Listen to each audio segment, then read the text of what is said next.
आप देख रहे हैं न्यूज नाउ 24/7। ताज़ा खबरों के लिए हमारे साथ बने रहें। कांग्रेस अध्यक्ष मल्लिकार्जुन खड़गे 21 सितंबर को जम्मू पहुंचे। यहां पर वो जम्मू कश्मीर के पूर्व उप मुख्यमंत्री और पार्टी उम्मीदवार ताराचंद के लिए प्रचार करने आए हैं। इस दौरान उन्होंने प्रेस कॉन्फ्रेंस में बीजेपी और गृह मंत्री अमित शाह पर निशाना साधा। इस दौरान उन्होंने कहा, बीजेपी जो हमेशा झूठ बोलती है वो सिलसिला अभी भी जारी है। हमने जम्मू कश्मीर के लिए 7 गारंटी का ऐलान किया है। हमारा पहला मुद्दा स्टेटहुड का है, जिसके लिए हम पूरी कोशिश करेंगे।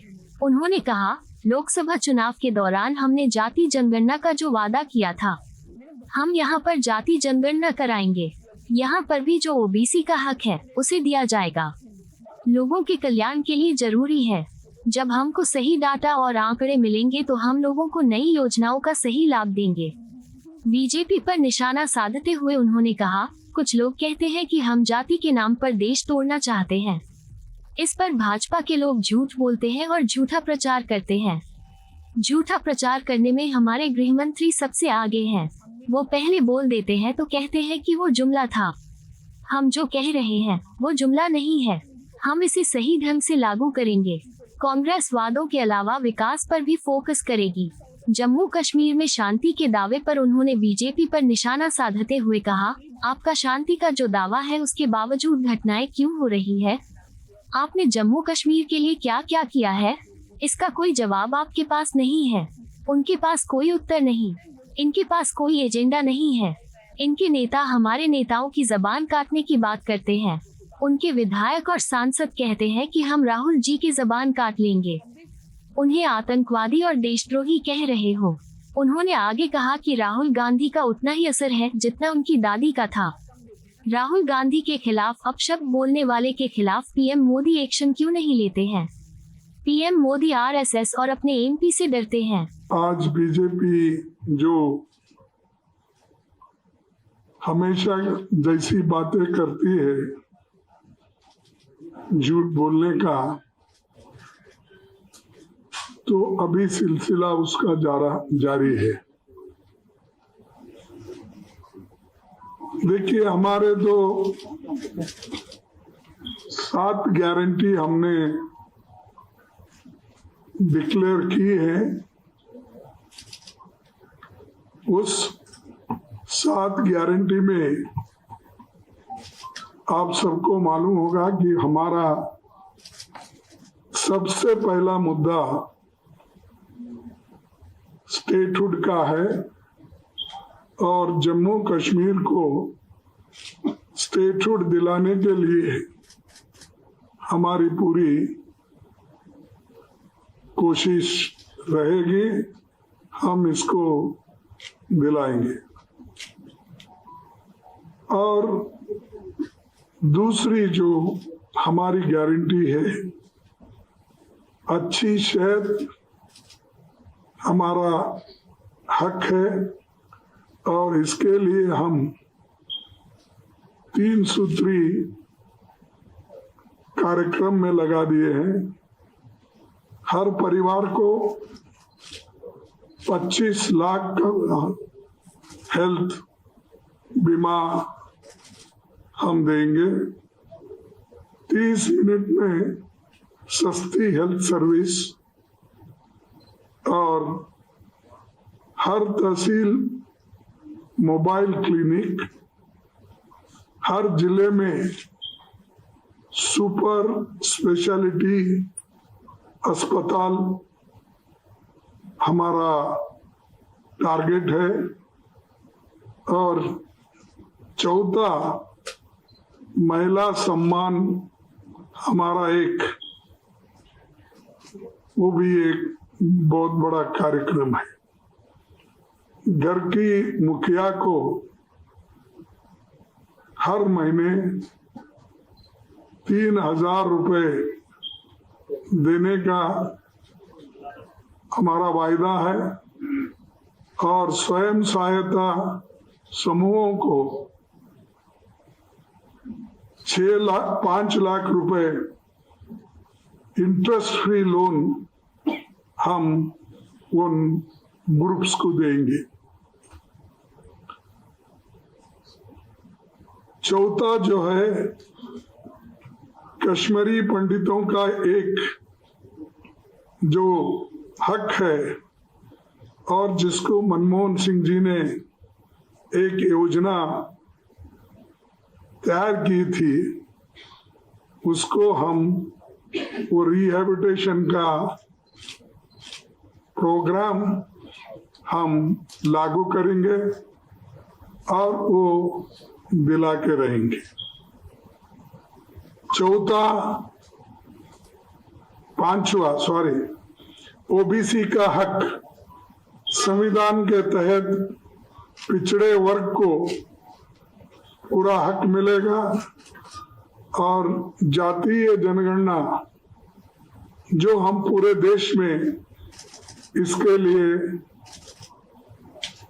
लोकसभा चुनाव में वायदे किए थे, वो यहाँ पर भी ओबीसी का एक जो हक है और लोगों के कल्याण के लिए ये जरूरी है।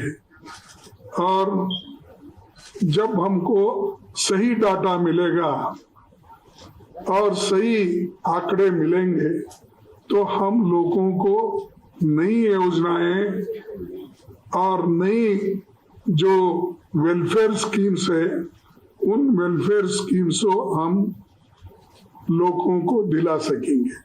यही मकसद है, इसमें कोई द्विधा नहीं है। कोई चंद लोग अफवाह उठाते हैं कि ये लोग जाति के नाम पे देश तोड़ना चाहते हैं, उसके नाम पे तोड़ना चाहते हैं और ये झूठ बोलते फिरते। ये बीजेपी के लोग प्रचार बहुत करते हैं ऐसा है, और खास करके इसमें सबसे ऐसा अपप्रचार करने में हमारे होम मिनिस्टर बहुत मशहूर है। बोलते तो पहले बहुत बड़ी बड़ी बातें, बाद में बोलते हैं नहीं ये इलेक्शन के जुमले थे, हमने बोल दिया। तो हमारे जुमले नहीं, हम सही ढंग से इसको लागू करने का एक हमारा मुद्दा है और हमारा फर्म डिसीजन है। इसीलिए ये जो ओबीसी का जो हक है उनको देने के लिए हम लोग तैयार हैं। और छठा हमारा नौकरी, हमारा हक। देखिए ये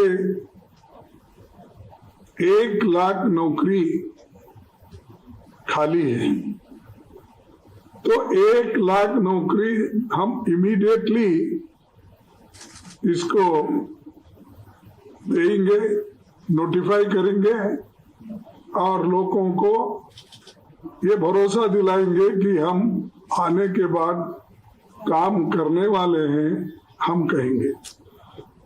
और इसके अलावा भी जो नौकरियां आगे तैयार करना है उसके लिए भी हम पूरी कोशिश करेंगे।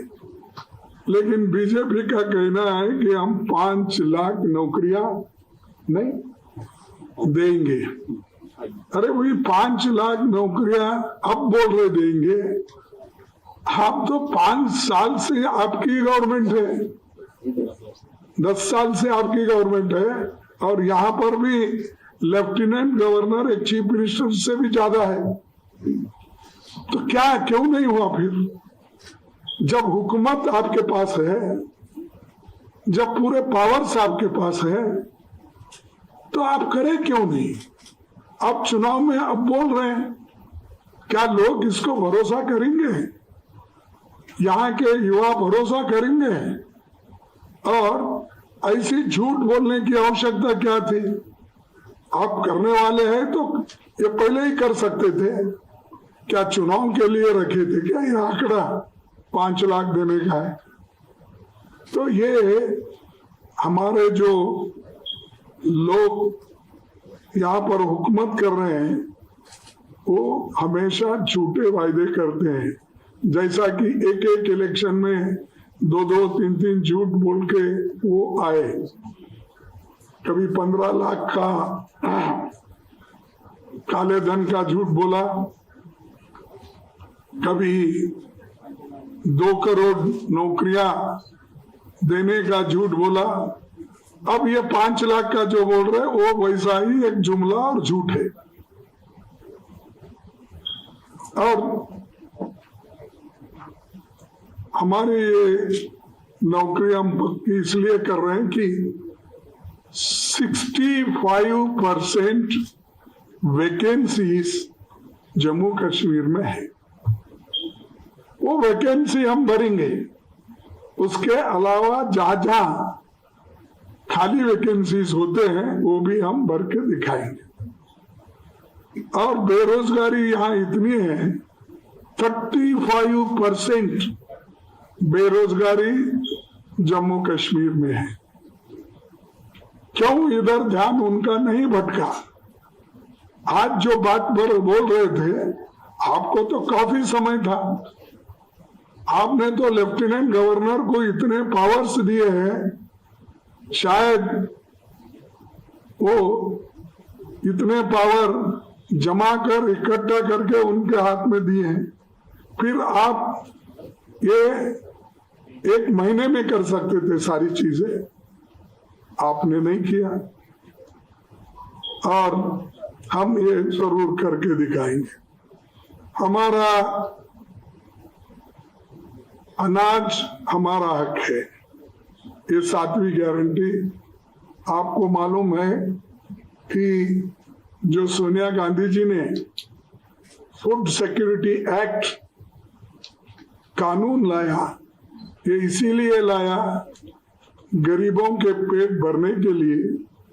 जो मजदूर है, जो भूखे लोग हैं, जो भूख से तड़पते हैं बच्चे, इनको खाना, एक पेट भर खाना देने के लिए उन्होंने ये फूड सिक्योरिटी एक्ट लाया था।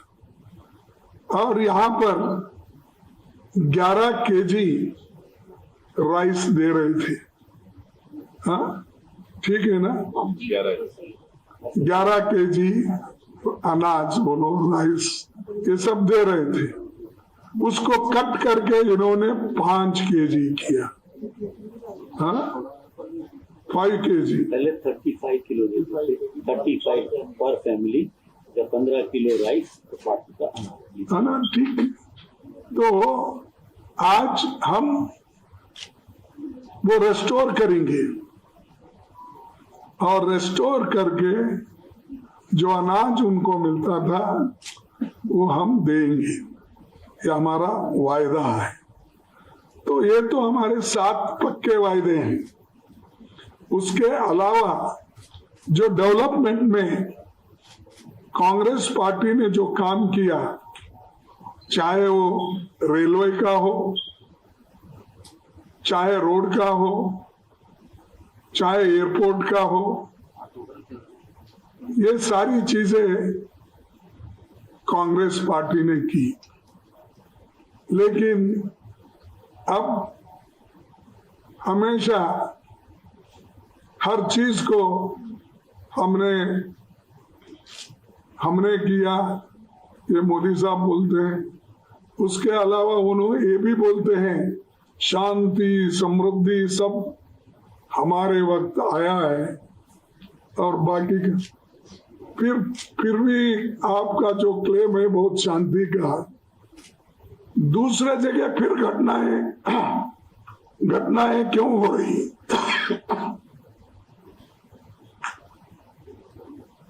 सॉरी, दूसरे जगह क्यों अभी भी घटनाएं हो रही?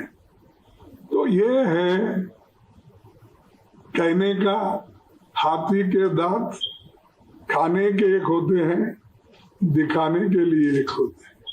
वैसा ही मोदी जी, शाह, ये हमेशा जुमले बनाते हैं, प्रचार करते हैं, वोट मांगते हैं। ये वोटों के जुमले हैं जितने भी उनकी बातें हैं।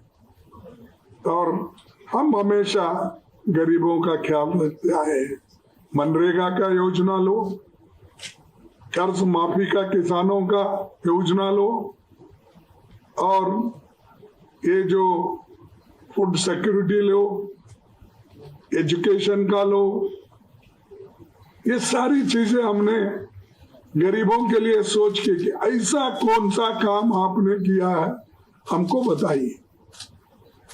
ये जो रेल, मैं जब रेल मंत्री था, मेरे जमाने में भी ये एक रेल यहाँ से जो हम अपने वैष्णव देवी और एक टनल जो पीर पंजल, ये टनल उस वक्त मैं खुद आया था, मनमोहन सिंह जी आए थे। बहुत से चीजें हमने बनाई, लेकिन कभी ये नहीं बोला अगर ये कोई किया है, मनमोहन ने किया है, सोनिया गांधी जी ने किया, ऐसा बोलते नहीं फिरते।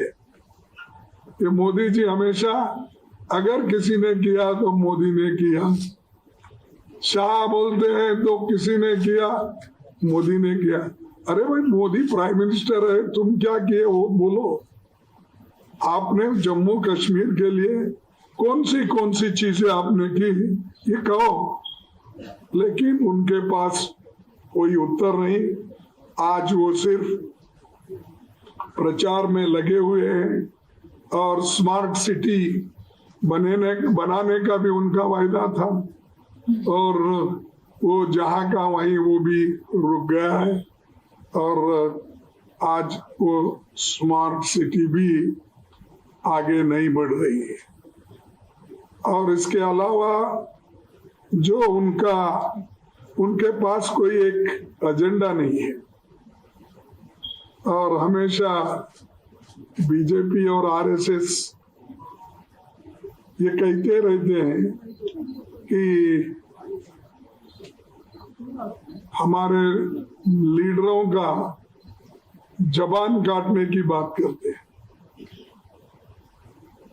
उनके जो एमएलए है, एमपीज है, वो कहते हैं अगर कोई सच बात बोले तो हम राहुल जी का जबान काट देंगे, और राहुल जी का असर ऐसा हो गया जैसा उनका दादी का हुआ है। और ऐसी भड़काऊ बात करने वाले कौन है? बीजेपी और आरएसएस, उनके एमपी, उनके एमएलए। क्यों मोदी उनको बंद नहीं कर रहे? क्यों एक्शन नहीं ले रहे हैं? क्योंकि वो आरएसएस भी डरते हैं, एमएलए से भी डरते हैं, उनके एमपी से भी डरते हैं, या नहीं तो वो प्रोत्साहित करते हैं, चलो मैं ऐसा ही बोलता हूं, आप बोलते जाओ, गालियां देते जाओ। ये उन्होंने हर तरफ एनकरेज करते जा रहे हैं, और यहाँ तक भी राहुल जी को आतंकवादी बोला। यानी राहुल की जबान काटने की बात, राहुल जी को आतंकवादी बोलने की बात, और राहुल जी को देशद्रोही बोलने की बात, ये सब कौन कर रहे हैं? बीजेपी। भड़काने की बात करते हैं। तो अगर कोई डराने की बात करता है, कांग्रेस पार्टी डरेगी नहीं। और ऐसे जो डराने की बात करने वाले हैं, ये तो आजादी के वक्त भी डर के घर में बैठे थे। देश के लिए लड़े हमारे लोग, कांग्रेस के लोग, मरे कांग्रेस के लोग, और गांधी फैमिली में इतने लोग अपनी कुर्बानी दिए। आपके पास कोई है ऐसा देश के लिए? एक कुर्बान देकर बहुत बहादुरी देश के लिए दिखाए। या महात्मा गांधी जी राष्ट्रपिता, उन्होंने जान दी देश के एकता के लिए, देश के अखंडता के लिए, देश के भलाई के लिए। इंदिरा गांधी जी ने अपनी जान दी देश में एक ही रहना, ये उनका ये था। फिर उसके बाद राजीव गांधी जी ने अपनी जान दी अरे इतने लोग कुर्बान करने वाले कांग्रेस में है, अभी भी फिर उनके खानदान को बार बार ये कहते हैं इसकी जीभ काटो, ये टेररिस्ट है, फलाना है। तो ये बात चलेगी नहीं और हम इसको बर्दाश्त करने वाले नहीं। हम हर जगह इसके खिलाफ एजिटेशन करेंगे, लोगों को बताएंगे कितनी गंदी दिमाग इनकी है, कितना ये इनके पास कैसा एक दुश्मनी की और एक विषभरित इनकी सोच है। तो इसलिए भाइयों इन लोगों को तो हटाना जरूरी है और हमारे जम्मू कश्मीर को भी बचाना ये हमारे लिए सबसे बड़ा है। और हम जब आएंगे तो ये जो 10-10 घंटे बिजली जा रही इसके बारे में जरूर हम उनकी मुश्किलात को दूर करेंगे। युवाओं का जो युवा पीढ़ी की मुश्किलात है उसको दूर करेंगे। और जम्मू कश्मीर ये हमेशा पहले ये रहता था कि कब 6 महीने या 4 महीने यहाँ पर दरबार मुंह चलता था। दरबार मुंह में जम्मू में और कश्मीर में फिर उसको हम वो चालू करेंगे, क्योंकि यहाँ रहना भी उतना ही इम्पोर्टेंट है, वहाँ रहना भी इम्पोर्टेंट इसलिए है कि एक तो इकोनॉमिक प्रॉस्पेरिटी, मूवमेंट और लोगों को आना जाना और बहुत सुलभ होता है। इसीलिए ये काम भी हम कर रहे हैं, करेंगे और इस सब को बहुत बड़ा हम तो हमारा मैनिफेस्टो तो ऑलरेडी रिलीज है, तो उसका कॉपी बाद में बांटेंगे शायद। तो हम उसके अलावा जो कोई ये तो है, जब ये टूर हमारे देखिए हिमाचल प्रदेश हो और जम्मू कश्मीर हो, ये टूरिज्म पे डिपेंडेंट है। और जब टूरिज्म पे डिपेंडेंट है तो इसके लिए वातावरण बनाकर इसको टूरिज्म को हम डेवलप करेंगे, ये वादा हमारा है। और इसके लिए हम पहले से भी कोशिश करते आए हैं, आज भी करेंगे, कल भी करेंगे, क्योंकि यहाँ के लोगों के जीवन जो उनका इनकम है इस पे ही डिपेंडेंट है। तो इसलिए दोस्तों मैं आपके सामने चंद बातें रखने के लिए आया था।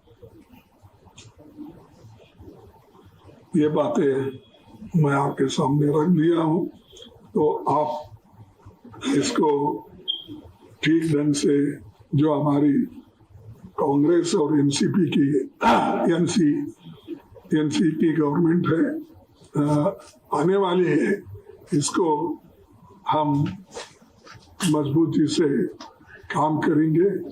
और ये एनसी और कांग्रेस पहले जो चरण में इलेक्शन हुआ वो ठीक हुआ, उसमें भी काफी हमको आशा है कि एनसी को और कांग्रेस को बड़े सीट मिलेंगे।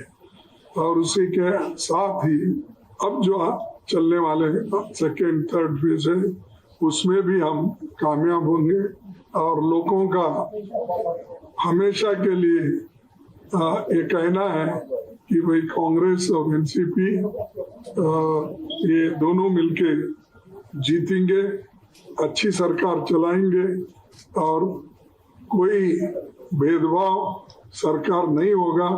ये सरकार जो होगा निष्पक्षपात और सबको लेके चलने की सरकार होगी, ये हमारा कहने का है। तो आपका भी मैं मदद चाहता हूँ कि आप भी कोशिश करके हमारे लिए काम करो। तो नहीं बोलता हूँ, क्योंकि कल के दिन आपके ओनर बोलेंगे अरे तुमने कांग्रेस का प्रचार कर रहे तो इसीलिए आपको झट से निकाल रहे, तो वो नहीं चाहता मैं। जहां भी है देश के हित के लिए, जम्मू कश्मीर के हित के लिए, युवाओं के हित के लिए, महिलाओं के हित के लिए, किसानों के हित के लिए आप काम कीजिए और आपका भी हम मदद चाहते हैं। यही कह के मेरे 2 शब्द को समाप्त करता हूँ। जय हिंद। आपको यह वीडियो पसंद आया हो तो इसे लाइक करें, हमारे चैनल को सब्सक्राइब करें।